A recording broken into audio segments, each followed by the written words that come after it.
얼마 후에 유다의 아내 수아의 딸이 죽은지라.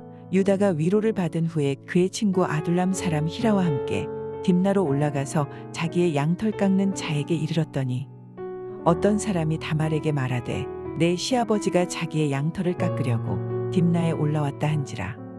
그가 그 과부의 의복을 벗고 너울로 얼굴을 가리고 몸을 휩싸고 딥나 길곁 에나임 문에 앉으니 이는 셀라가 장성함을 보았어도 자기를 그의 아내로 주지 않음으로 말미암음이라.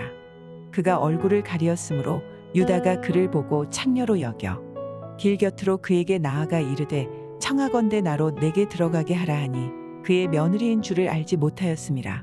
그가 이르되 당신이 무엇을 주고 내게 들어오려느냐.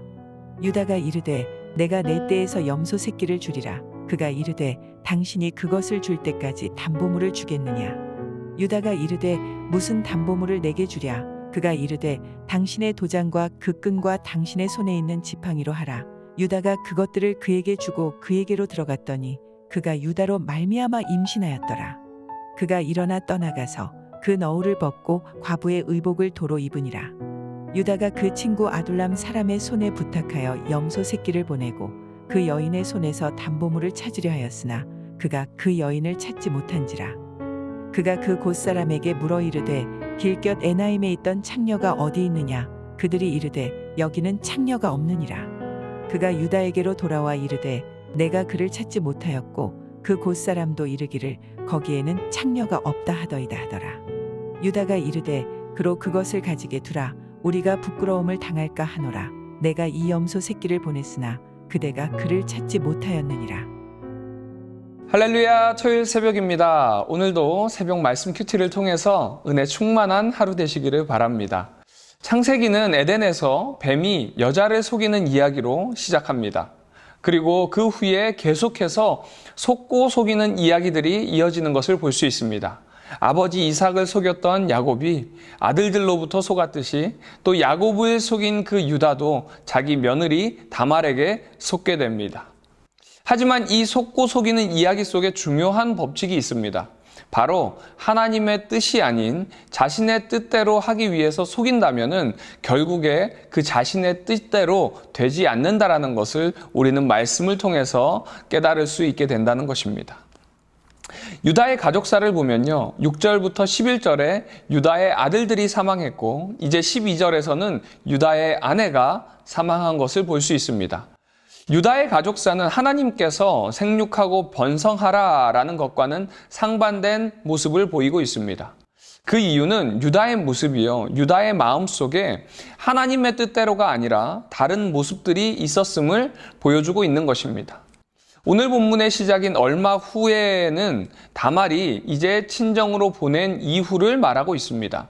시간이 얼마나 지났는지는 알 수 없지만요, 11절에서 유다가 셋째인 셀라가 장성하기를 기다리라 라고 말했던 것을 보아서, 그리고 14절에 셀라가 이제 장성했다라고 서술하는 것을 보아 적어도 그 기간이 몇 년의 시간을 지났음을 우리는 알 수 있습니다. 형사취수제라는 법이 있습니다. 이것은 후사가 없이 죽은 자의 자손은 그 다음 자손에게 이어지는 법입니다. 이것은 바로 하나님의 뜻이었습니다. 이러한 법은요, 모세를 통해서 하나님께서 계시하셨지만 사실은 이전부터 이어져 오던 관습이었던 것입니다. 그런데 유다는 지금 첫째와 둘째 아들이 죽은 이후에 셋째 아들인 셀라까지도 죽을까봐 두려워하고 있었습니다. 그래서 이제 시간이 지난 후에 셀라가 장성하여졌을 때에 유다는 며느리 다말에게 이제 셀라와 결혼할 수 있게 해주어야 되었습니다. 그러나 유다는 며느리 다말에게 그 의무를 다하지 않았습니다. 유다는 자신이 가지고 있던 염려와 두려움으로 하나님의 법을 따르지 않았던 것입니다. 그리고 며느리 다말에게도 그 의무를 수행하지 않았습니다. 이것이 바로 오늘 야곱의 가족사 속에 일어나게 된 수치스러운 사건의 배경이 됩니다.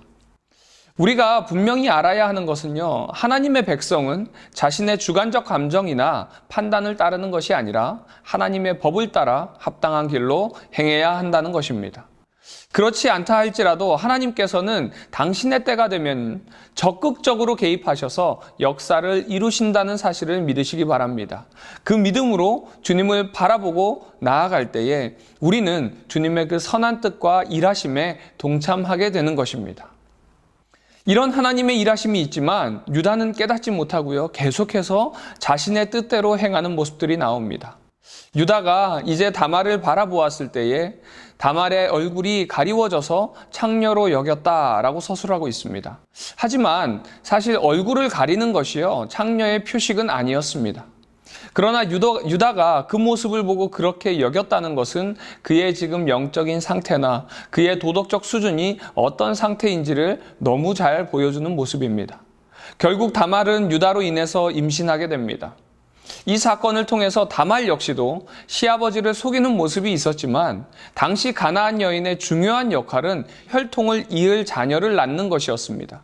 이 일은 그들에게 사명과도 같았습니다.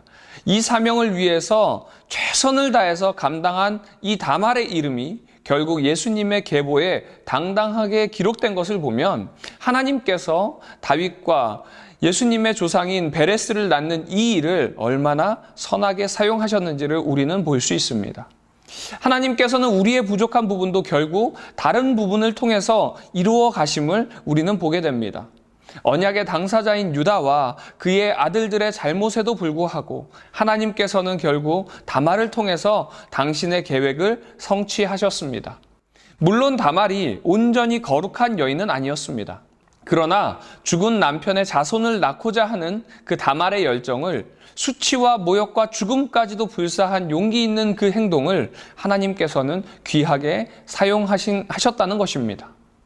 우리도 여전히 부족하고 넘어집니다. 그러나 신실하신 하나님께서는요, 우리의 이 열정을 보시고 우리를 통해서 역사하시고 하나님의 그 뜻을 이루어 가시는 것입니다. 그런 하나님만 의지하고 나아가는 우리 남서울 비전교회 성도님들 되시기를 주님의 이름으로 축원드립니다.